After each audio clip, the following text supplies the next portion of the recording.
Hello everyone, this is Seema and I welcome you all in Civil Academy YouTube channel.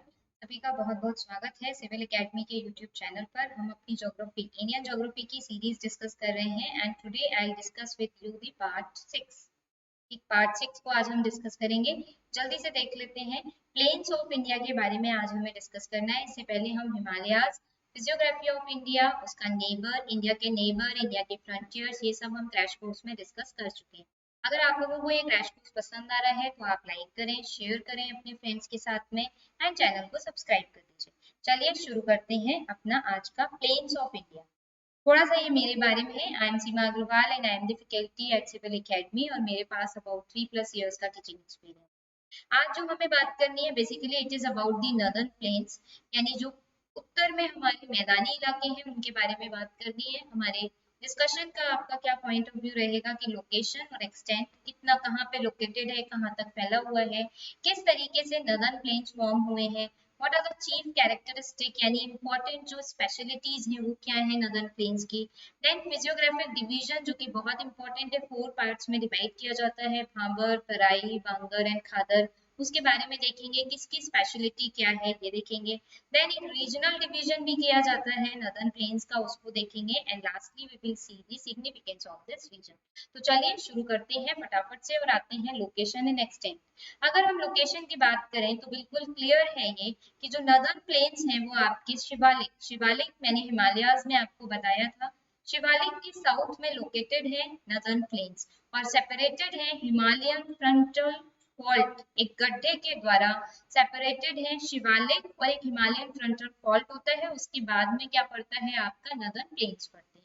Youngest है physiographic feature में, क्यों? क्योंकि अभी अभी बने हैं। हमने बताया था आपको, मैंने बताया था हिमालयन जो रिवर्स हैं वो हिमालय ही पहली बार अभी अभी नए नए बने हैं और स्टिल डेवलप कर रहे हैं। हिमालय से रिवर आती है, बहुत सारा सेडिमेंट लेकर के आती हैं और उसी सेडिमेंट के डिपॉजिट होने से आपके नॉर्दर्न प्लेन्स का निर्माण हुआ है। So they are very new, youngest है, बहुत नए हैं अपने फीचर में या फिजियोग्राफिक फीचर्स में।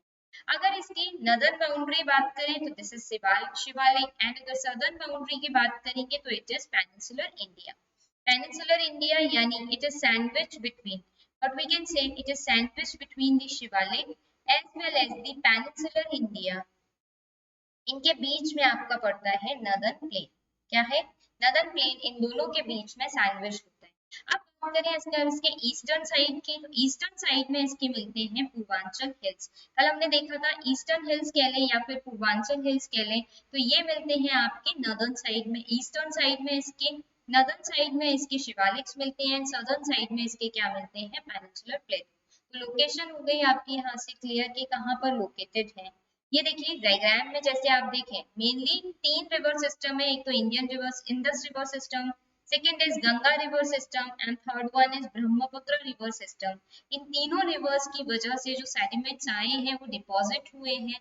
डिपॉजिट होने से जो आपके प्लेन का इलाका बना है that area is called as great northern plains या ग्रेट इंडियन प्लेन्स भी इन्हें कहा जाता है कई बार। So this is the area आपका पूरा जो आपका ग्रेट प्लेन्स में आता है या नॉर्दर्न प्लेन्स में आता है। देखिए अगर स्टेट वाइज डायग्राम देखेंगे तो ये दिस इज द डायग्राम, इसमें राजस्थान के इलाके में भी है, पंजाब स्टेट को भी कवर कर रहा है, हरियाणा को भी, थोड़ा सा हिमाचल प्रदेश उत्तराखंड के इलाके को भी कवर कर रहा है। उत्तर प्रदेश में प्रिडोमिनेंटली देखने को मिलते हैं, बिहार में भी सबसे ज्यादा, पर झारखंड में भी कुछ कुछ फैले हुए हैं, वेस्ट बंगाल के इलाके में, मेघालय, असम, नागालैंड का भी कुछ इलाका। यानी वेस्टर्न मोस्ट साइड अगर बात की जाएगी तो फ्रॉम दी राजस्थान से लेकर के असम, अरुणाचल प्रदेश तक के, थोड़ा सा अरुणाचल प्रदेश का इलाका है, बहुत ज्यादा नहीं है, वहां तक फैले हुए हैं आपके नॉर्दर्न प्लेन। तो दिस इज द पोजीशन या location and extent you can say northern plains का ये है।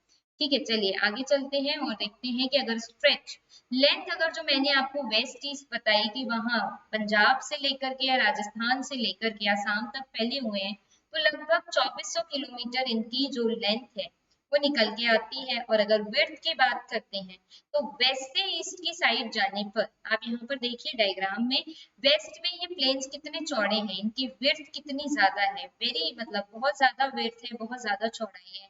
लेकिन ईस्ट में जैसे ही जाते हैं इनकी विड्थ कम हो जाती है, इनकी चौड़ाई जो है वो कम हो गई है, नैरो होते जाते हैं। तो वेस्ट टू ईस्ट इनकी जो चौड़ाई है विड्थ कम होती है, वेस्ट में अबाउट 500 किलोमीटर होते हैं, जबकि ईस्ट आसाम तक पहुंच जाएंगे तो इट इज जस्ट 90 किलोमीटर तक होते हैं। यहाँ पर अगर देखें तो पूर्वांचल हिल्स, ये आपकी पूर्वांचल हिल्स यहीं से आ जाती हैं, इस साइड की हिल्स को बोलते हैं पूर्वांचल हिल्स। तो Purvanchal hills eastern most boundary बनाती है। नदर्न में यहाँ पर क्या है, नॉर्थ में आपको मिलेगा, देखिए ये जो गंगा के प्लेन्स हैं, these are the plains basically of Indian जो ग्रेट नदर्न प्लेन्स हैं वो। ऊपर की तरफ है यहाँ पे देखिए शिवालिक रेंज, तो शिवालिक रेंज नदर्न बाउंड्री बनाती है। सदर्न में यहाँ पर फिर आ गया आपका ये पेनिनसुलर प्लेटू का इलाका, तो ये सैंडविच होते हैं between the Shivalik range and the peninsular range. East to west यानी वेस्ट टू ईस्ट मूव करते हैं तो विड्थ कम होती जाती है, लगभग 2400 किलोमीटर तक फैले होते हैं। ठीक, ध्यान रखिएगा। अब नाउ बात आती है कि फॉर्म कैसे हुए, तो फॉर्म होने के पीछे एक कारण तो मैंने आपको बता दिया कि हिमालय से जब रिवर निकली, रिवर्स का बहुत अच्छा सोर्स है Himalaya, a number of rivers whether it is Ganga, Yamuna, Brahmaputra, then आपकी है इंडस, सतलज, ये सब कहाँ से निकल के आ रही हैं आपकी, तो हिमालय से निकल के आ रही हैं।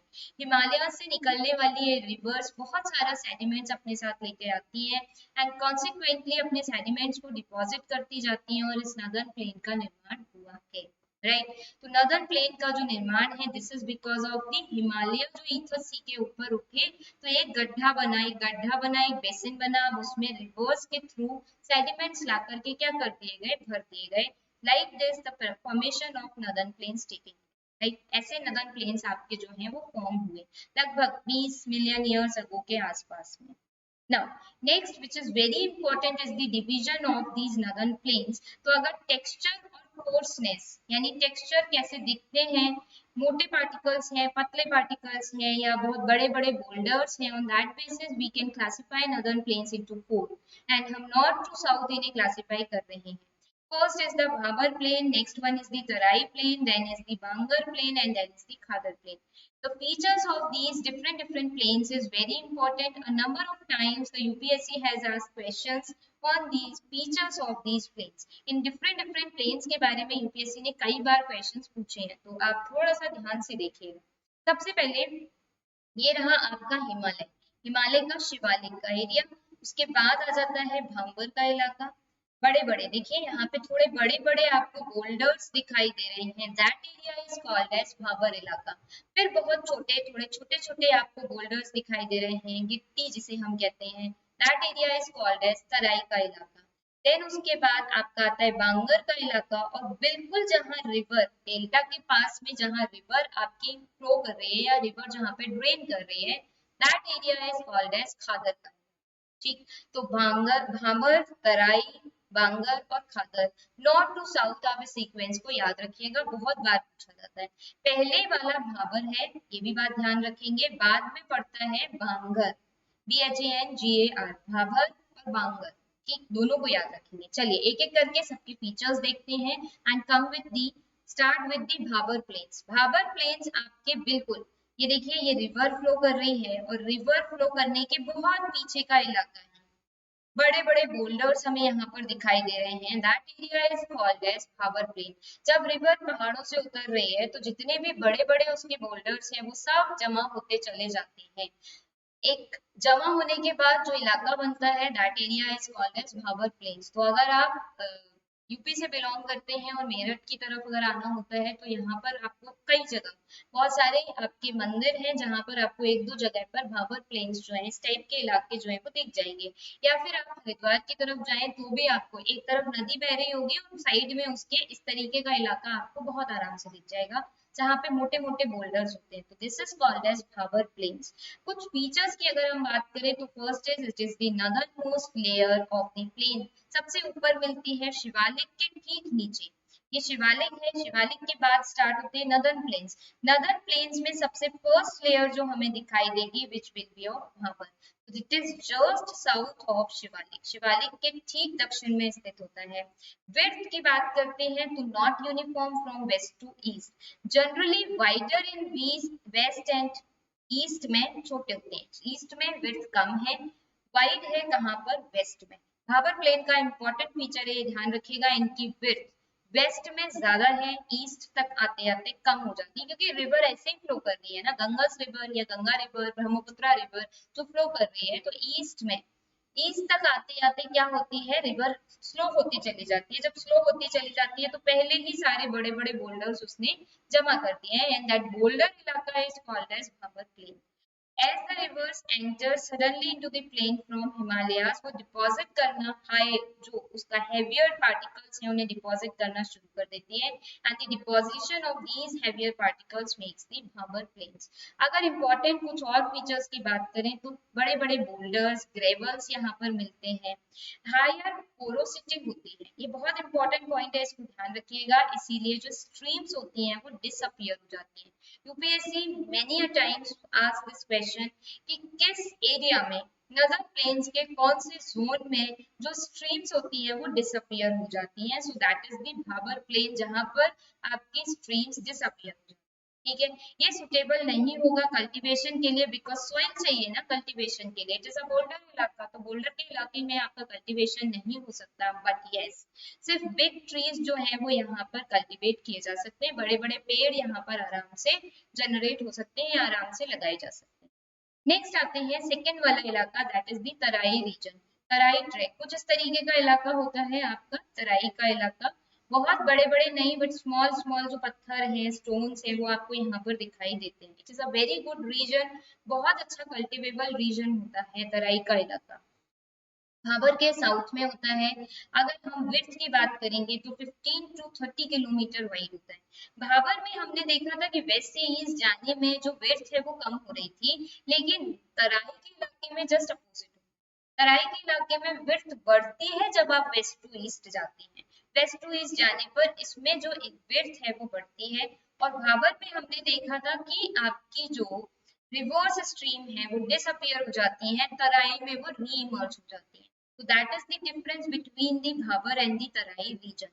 ये जो जोन है, it is the zone of excessive dampness. Dampness का मतलब होता है नमी, बहुत ज्यादा नमी का इलाका है। थिक फॉरेस्ट इसीलिए यहाँ पर मिलते हैं, यहाँ पर वेटनेस रहती है। रिच वाइल्ड लाइफ, फॉरेस्ट ज्यादा है तो वाइल्ड लाइफ भी अच्छी है। मलेरिया क्लाइमेट यानी बीमारियों के लिए बड़ा प्रोन इलाका होता है। क्यों? क्योंकि हमेशा मॉइस्चर अच्छा खासा बना रहता है यहाँ पर तराई के रीजन में। But from the biodiversity point of view this is the very good region. From the agricultural point of view this is also the good region. तो ये कुछ इसकी इंपॉर्टेंस होती है आपकी तराई ट्रैक की। वेस्ट टू ईस्ट जाने पर इसकी विड्थ इंक्रीज होती है, डिक्रीज नहीं होती है। और यहाँ पर आपके जो रिवर्स रिवर्स जो सबमर्ज हो गई थी या खो गई थी भाबर में, वो फिर से रीइमर्ज हो जाती है। और इसीलिए तराई बेल्ट को ज्यादातर शुगर केन के कल्टीवेशन के लिए, राइस, व्हीट, मेज, इन सब के कल्टीवेशन के लिए जाना जाता है। अगर स्टेट्स वाइज बात करेंगे तो हरियाणा से लेकर के बिहार तक का जो इलाका है, इसीलिए आपने जनरली सुना होगा कि नेपाल के साथ में इंडिया का जो कॉन्फ्लिक्ट रहता है वो मधेशियों का इलाका है। Madhesi is the Terai region. Terai region है जहां पर आपके इंडिया की पॉपुलेशन काफी ज्यादा वहां पर लाई कर रही है, रह रही है, रिलेटिव्स बहुत ज्यादा रह रहे हैं, और इसीलिए तराई के रीजन को लेकर के कॉन्फ्लिक्ट हमेशा बना रहता है। ठीक, तो एग्रीकल्चर के लिए बहुत ज्यादा इंपॉर्टेंट है ये सारे। नेक्स्ट आते हैं बांगर। बांगर आपका पड़ता है तराई के साउथ में। तराई के साउथ में it is the upland alluvial track. Alluvial का मतलब होता है जो भी रिवर्स अपने साथ सेडिमेंट लाई है, महीन वाली जो सिल्ट होती है, that is called as alluvial track. पूरे एल्यूवियल ट्रैक का निर्माण करती है ओल्ड एल्यूवियम यानी पुराना। पुराना पहले नदी ने जिसे डिपॉजिट किया था वो अभी नया नहीं लाई है, पुराना है, दैट इज आपका फॉर्म करता है बांगर का प्लेन। ये लाई करते हैं अबव दी फ्लड लिमिट्स, जहां पे फ्लड लिमिट है, जैसे ये मान लीजिए रिवर है, दिस इज द रिवर, ये कहलाएगा आपका इलाका कौन सा, दिस इज दी योर, ये कहलाएगा आपका खादर का इलाका, और यहाँ वाला इलाका कहलाएगा आपका बांगर का इलाका, यानी रिवर से थोड़ा पीछे वाला, फ्लड का जो आपकी लिमिट के बियॉन्ड वाला इलाका। हर साल रिन्यू नहीं होता है, क्योंकि खादर के इलाका अभी हम देखेंगे वहां पे हर बार बाढ़ आती है तो वहां तक रिवर आ जाती है, उसके बाद रिवर उतर जाती है, तो एवरी ईयर वो क्या होता है, रिन्यू हो रहा होता है। हर साल सॉइल वहां पे डिपॉजिट होगी, फिर चली जाएगी, फिर डिपॉजिट होगी, फिर निकल जाएगी, बिकॉज फ्लड आ जाती है वहां तक। इनकी जो सॉइल होती है बांगर इलाके की, it is dark in colour, rich in humus, बहुत प्रोडक्टिव होती है, वेरी प्रोडक्टिव, इसलिए बहुत अच्छी खेती के लिए या एग्रीकल्चर के लिए बड़ी ही इंपॉर्टेंट लैंड होती है बांगर प्लेन्स। ठीक, अगर हम बात करें, ये कंटेन करता है concrete nodules of impure calcium carbonate, यानी कैल्शियम कार्बोनेट के जो कंकर होते हैं, महीन महीन कंकर, वो यहाँ पर मिलते हैं। ये भी एक इम्पॉर्टेंट फीचर है कि नॉर्दर्न प्लेन्स के कौन से रीजन में हमें कंकर्स देखने को मिलते हैं। कंकर यानी छोटे छोटे कैल्शियम कार्बोनेट के जो आपके नोड्यूल्स होते हैं, दे आर कॉल्ड कंकर्स। एक और इम्पोर्टेंट चीज यहाँ पर है कि इन रिलेटिवली ड्रायर एरिया, जहाँ पर सूखा इलाका है, ड्राई इलाका है, वहां पर सलाइन और एल्कनाइन एफ्लोरेसेंस ये हमें देखने को मिलती है। एफ्लोरेसेंस का मतलब है फूली हुई आकृति देखने को मिलती है, जिसे क्या बोलते हैं, रेह, कलर, थुर। ऐसे ही डायरेक्ट पूछ लिया जाता है कि reh, kallar, thur which is a physiographic region, और आप कह सकते हैं फिजियोग्राफिक फीचर है, वो कौन से प्लेन्स का है। तो भांगर प्लेन के अंदर हमें रेह, कलर और थुर मिलता है। ये बेसिकली क्या है कि जो स्मॉल ट्रैक्स होते हैं सलाइन या एल्कलाइन, यानी जो भी आपके लवण वाले या एल्कलाइन जो भी स्मॉल ट्रैक्स होते हैं, वो फूल जाते हैं, मोटे हो जाते हैं, उन्हें, उन इलाकों को हम बोलते हैं रेह, कलर एंड थुर। सॉल्ट, नमक जब गीला हो जाता है तो थोड़ा सा फूला हुआ हमें दिखाई देता है ना, सेम वही यहाँ पर हमें देखने को मिल रहा है, क्योंकि सॉइल कैसी है, सॉल्टी है, सॉल्टी होने की वजह से वो थोड़ी सी फूल गई है, एंड दैट इज, उसे हम बोलते हैं रेह, कलर एंड थुर। और ये किसका फीचर है, this is the feature of bangar plain. ठीक, कुछ इस तरीके से आप इसको चारों रीजन्स को याद कर सकते हैं। जैसे ये रहा आपका शिवालिक, शिवालिक के ठीक बाद आपको बड़े बड़े बोल्डर्स मिले, एंड दैट इज भावर। भावर के बाद थोड़ा सा नीचे का इलाका, दैट इज तराई। देन यहाँ पर बांगर का इलाका ये रहा आपका, और ये रहा आपका खादर का इलाका, मिट्टी के टीलों वाला इलाका, दिस इज कॉल्ड तराई। ठीक है, तो इसे हम क्या बोलते हैं, खादर, खादर का इलाका बोलते हैं। अब रिवर ऐसे बह रही है, हर बार बाढ़ लेकर के आएगी, यहाँ तक आती है, यहाँ तक आएगी, यहाँ तक पहले आती रही होगी बट अब नहीं आती। तो ओल्ड एल्यूवियम आपकी जो सॉइल है वो हमें यहाँ पर मिलती है, ओल्ड एल्यूवियन पेन्स भी बोलते हैं, वो यहाँ पे मिलते हैं। ठीक है, next is the last is the khadar plain. ये है देखो खादर का इलाका, ये रिवर यहाँ से फ्लो कर रही है, this is the area of khadar का रीजन। ये खादर रीजन है, रिवर जहाँ फ्लो कर रही है ठीक उसके बगल वाला या उसके नियर बाय वाला region is called as khadar plain. बहुत फर्टाइल होता है, very important from the point of view of agriculture, found in the mature and old stage of river. बिल्कुल, रिवर जब आपकी ड्रेन होने जा रही है, नीचे बिल्कुल उतर आई है, तब हम उसे बोल रहे हैं कि ये इलाका आपका ओल्ड और मैच्योर स्टेज में देखने को मिलता है। New alluvial track along the course of river, उसे बोलते हैं खादर, कई जगह इसे बेट भी बोलते हैं, बेट का इलाका या खादर का इलाका। वेटलैंड्स के लिए बहुत अच्छा होता है खादर का इलाका या फिर आपका खादर प्लेन का इलाका। बहुत बायोडाइवर्सिटी अच्छी होती है, क्यों, रिच होता है, फ्लडिंग में हर साल रिवर अपने साथ नए सेडिमेंट्स ला रही है, पुराने ले जा रही है, तो एवरी ईयर क्या होते रहते हैं, एनरिच होते रहते हैं ये सॉल्ट्स में, या फिर आप कह सकते हैं फर्टिलिटी में, इसलिए बहुत फर्टाइल होता है, इकोलॉजिकली सेंसिटिव होता है। देन यहाँ पर मड, ओल्ड मड भी होगा, न्यू मड भी होगा, मार्शी इलाका, दलदली इलाका होता है। यहाँ पर इन दिस रीजन अपलैंड्स को क्या बोलते हैं, चार्स। ये जो अपलैंड्स दिखाई दे रहे थे ना, एक सेकेंड अभी दिखा रही हूँ, जस्ट अ सेकेंड, ये रहे, ये देखो अपलैंड यानी उठे हुए, ये इस तरीके से अपलैंड यानी उभरे हुए लैंड, इसे क्या बोलते हैं, चार्स बोलते हैं। अपलैंड्स को बोलते हैं चार्स, वाइल मार्शी एरिया को बोलते हैं बिल्स। इसी के साथ कुछ मार्शी एरिया भी दिखाई दे रहा है आपको, ये देखिए, ये छोटा छोटा दलदली क्षेत्र, एक तो टीला जैसा बन गया, तो दैट टीला इज कॉल्ड एज, मिट्टी का टीला जो बन गया, दैट टीला is called as your chills. और ये जो साइड में दिख रहे हैं उन्हें क्या बोलते हैं, तो मार्शी इलाका है उसे बोलते हैं यहाँ चार्स, और उसे बोलते हैं यहाँ पर बिल्स। ठीक है, चार्स है, चिल्स नहीं, सॉरी, चार्स, और इसे बोलते हैं बिल्स। तो खादर में क्या मिलता है, चार्स और बिल्स। देन रुहर, रुहर का जो इलाका हमने देखा था, ये खादर बेट, और ये वाला जो था आपका रूह, रेह, कल्लर और थोर, ये कहाँ मिल रहा था, बांगर में मिल रहा था। दोनों को ध्यान रखिएगा, आगे चलते हैं। अब ये तो था क्लासिफिकेशन, कोस्ट, टेक्सचर कैसा है उस इलाके का, उसके बेसिस पर। नाउ नदर्न प्लेन को एक और तरीके से क्लासिफाई किया जा सकता है according to the geo climatic condition, कैसी है वहां पर उसके बेसिस पर, टोपोग्राफी वहां की कैसी है उसके बेसिस पर, टोपोग्राफी यानी वहां का स्ट्रक्चर कैसा दिखाई दे रहा है उसके बेसिस पर हम फिर से क्लासिफाई कर सकते हैं नदर्न प्लेन्स को। अब 4 टाइप्स में क्लासिफाई कर सकते हैं। First is the plains of Rajasthan, Punjab Haryana के प्लेन्स, गंगा के प्लेन और ब्रह्मपुत्र के। तो 4 टाइप से डिवाइड किया जा सकता है जियो क्लाइमेटिक रीजन के हिसाब से, बिकॉज हर तरीके का क्लाइमेट, हर जगह का क्लाइमेट, हर प्लेन का क्लाइमेट अलग अलग है। उसके हिसाब से हम इसे plain of Rajasthan, Punjab Haryana plains, Ganga plains और ब्रह्मपुत्र प्लेन्स में क्लासिफाई कर सकते हैं। ये देखो डायग्राम से मैंने यहाँ पर आपको बताया है, this is the area of Rajasthan plain. ये भी उन्हीं रिवर से बना है, Indus river, Ganga river, Brahmaputra river से ही बना है, मतलब क्लासिफिकेशन का बेसिस थोड़ा सा अलग है। Now the basis of classification is geoclimatic and topographic. Then यहाँ वाला area, this is your Punjab Haryana plain. अभी था तो पूरा यहाँ से लेकर के यहाँ तक, बस उसको क्लासिफिकेशन हमने अलग से कर दिया है। दिस इज अगर अपर गंगा प्लेन, यहाँ से लेकर के अपर गंगा प्लेन पूरा आपका यहाँ तक है। दिस इज द रीजन, यहाँ तक है पूरा अपर गंगा प्लेन, यहाँ तक ये पूरा। अब इसे हम डिवाइड कर सकते हैं गंगा प्लेन को upper Ganga plain, middle Ganga plain and lower Ganga. क्यों? क्योंकि यहाँ पे गंगा नदी ही बहती हुई आ रही है। And last is the Brahmaputra plain. तो इस तरीके से भी क्लासिफाई किया जा सकता है great plains of north India को। Rajasthan plain, Punjab Haryana plain, Ganga plain को अगेन थ्री में upper Ganga plain, middle Ganga plain, lower Ganga plain and then Brahmaputra plain में क्लासिफाई किया जाता है।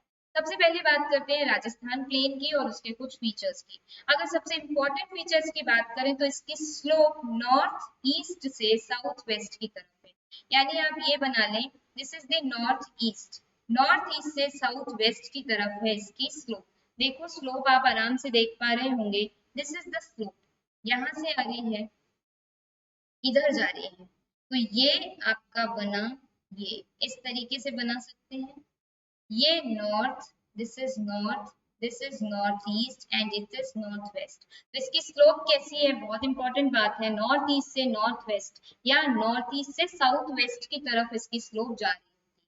राजस्थान में Luni, Luni is most important river इस लेन, जो लैंड को ड्रेन कर रही होती है। और ये बनी किससे है, बनी है आपकी वही रिवर सिस्टम जो इंडस का रिवर सिस्टम है, उसी से बनने का इसका काम हुआ है। और अरावली इसके वेस्ट में लाई करती है। राजस्थान प्लेन की स्लोप याद रखिएगा नॉर्थ ईस्ट से साउथ वेस्ट है, एक बात। दूसरी बात, बनी किससे है, इंडस रिवर सिस्टम से ही बनी है। रिवर सिस्टम का मतलब है इंडस एंड देयर ट्रिब्यूटरीज से मिलकर बनी है।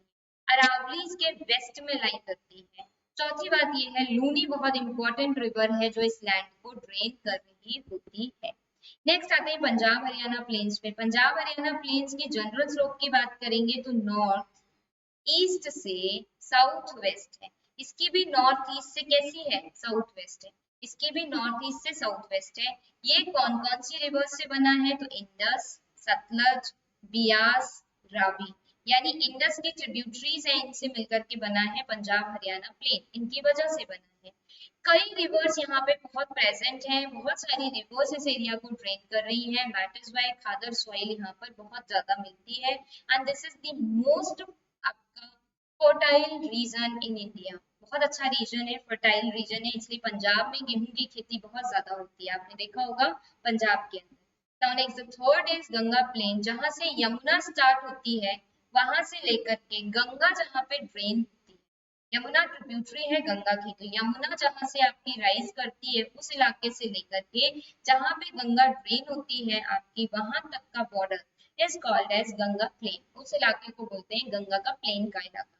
तीन में डिवाइड कर सकते हैं, upper Ganga plain, middle Ganga plain, lower Ganga plain. Lower Ganga plain बिल्कुल नीचे की तरफ जहां पे ड्रेन हो रही है गंगा रिवर, उसके थोड़ा ऊपर तक का।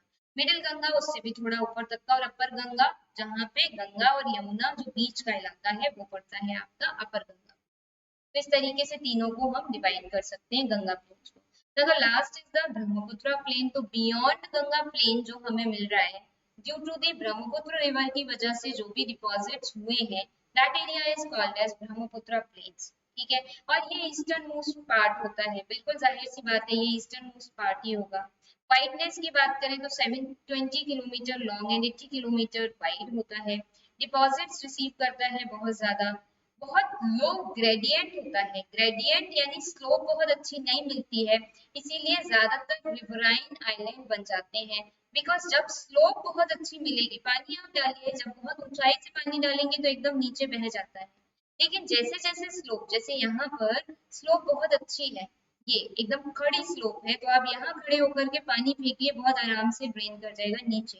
लेकिन अगर आप स्लोप कम करते जाएंगे, ये स्लोप है, अब ये स्लोप बहुत अच्छी नहीं है, this is not very good slope, तो उतनी आसानी से नहीं जाएगा, तो ग्रेडियंट कम होता जाता है, इसलिए रिवराइन आइलैंड बनते जाते हैं। The most famous island is Majuli island, आप लोगों ने बहुत आराम से सुना होगा इसके बारे में, जो वर्ल्ड का लार्जेस्ट रिवराइन आइलैंड है। क्रॉप्स की बात करें तो राइस, जूट, ये सब यहाँ की मेन क्रॉप्स होते हैं, right. Now the question is कि क्या सिग्निफिकेंस है ग्रेट प्लेन्स का, तो सबसे फर्स्ट, प्लेन का इलाका एग्रीकल्चर के लिए बहुत इंपॉर्टेंट है, तो सबके खाने की पूर्ति करता है, that is why it is called as granary of India, अनाज घर, भारत का अनाज घर कहते हैं। अंडरग्राउंड वाटर टेबल बहुत अच्छा होता है, रिच अंडरग्राउंड वाटर मिलता है, क्यों? क्योंकि पानी पर्कुलेट होकर के नीचे जाता चला जाता है। बहुत रिवर्स इनकी जेंटल है, बहुत तेजी से रिवर्स नहीं आ रही है, इसलिए आराम से नेविगेबल है। और ये क्या करती है, ट्रांसपोर्टेशन को काफी चीप कर देती है। वैसे रोड का ट्रांसपोर्टेशन काफी महंगा पड़ता है, और रिवर्स से ट्रांसपोर्टेशन थोड़ा सस्ता पड़ता है, ट्रांसपोर्टेशन को चीप कर देती है। दूसरा, इंफ्रास्ट्रक्चर यहाँ पे क्रिएट करना सिंपल होता है, बिकॉज प्लेन का इलाका है, तो now you can construct very easily a good infrastructure in the plain areas. Next, sedimentary rocks यहाँ पर मिलती हैं प्लेन एरियाज में, तो जो आपके पेट्रोलियम है, नेचुरल गैस है, उसके डिपॉजिट्स के भी ये भंडार होते हैं। और इन सारी कारणों की वजह से दे आर डेंसली पॉपुलेटेड, बहुत ज्यादा पॉपुलेशन यहाँ पे रहती है, that is why the great plains have the major significance in India. India के कॉन्टेक्स्ट में इनका बहुत बड़ा सिग्निफिकेंस होता है।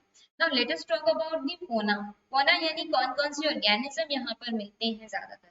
अगर हम बात करें तो almost every kind of organism, whether it is Asiatic lion, deer, आपका इसके अलावा डियर के अलावा इसके अलावा आपका है टाइगर, हर कुछ यहाँ पर आपको मिलेगा। पहले यहाँ पर तीनों एशियन राइनोसेरोस की स्पीशीज मिलती थी, दैट इज इंडियन राइनोसेरोस, जावन राइनोसेरोस एंड सुमात्रा राइनोसेरोस, यानी गैंडे के तीनों, एशियन गैंडे की तीनों प्रजातियां, भारतीय गैंडा, जावन गैंडा और सुमात्रन गैंडा यहाँ पर मिलता था। लेकिन अब सिर्फ यहाँ पर इंडियन गैंडा जो है, इंडियन राइनोसेरोस है, वो मिलता है। जावा और सुमात्रन जो है वो यहाँ से एक्सटिंक्ट हो चुका है, यहाँ पर देखने को नहीं मिलता। ठीक, ये पिक्चर है आपकी, this is Indian rhino, this is Sumatran rhino, to horns होते हैं सुमात्रन राइनो के, एक छोटा सा ये और एक छोटा सा ये है आपका जावन राइनो। तो ये राइनो पहले मिलते थे ग्रेट प्लेन्स में, लेकिन अब एक्सटिंक्ट हो चुके हैं। आसाम बहुत फेमस है फॉर द राइनोसेरोस। इसके अलावा एलिफेंट है, नील गाय है, वाइल्ड पिग है, ये पिग है, इसे ठीक कर दीजिएगा, यहाँ पे टाइपिंग की जस्ट मिस्टेक है, दिस पिग। घड़ियाल, रिवर डॉल्फिन, यानी each and every organism, a number of organism और एनिमल्स यहाँ पर मिलते हैं, राइट। चलिए, तो आज के लिए सिर्फ इतना ही है। इंडियन ज्योग्राफी की जो हमारी क्रैश कोर्स की सीरीज चल रही है, आई होप आप एक एक करके सारे लेक्चर्स देख रहे होंगे। अगर देख रहे हैं और आपको पसंद आ रहे हैं तो आप डोंट फॉरगेट टू लाइक जरूर करिए, मुझे भी अच्छा खासा मोटिवेशन मिलता है। अपने फ्रेंड्स के साथ शेयर करिए, एंड इस स्टैटिक पोर्शन को आप जितने अच्छे से कर लेंगे वो आपको लाइफ लॉन्ग काम आएगा, बिकॉज कोई भी जनरल कॉम्पिटिशन के एग्जाम हो, इंडियन ज्योग्राफी तो पूछी जाती है। इन दी लेटर सीरीज, यानी इसी में ही हम लास्ट में कुछ मल्टीपल चॉइस क्वेश्चंस आल्सो करेंगे। तो stay tuned, civil academy. Thank you so much and have a nice day.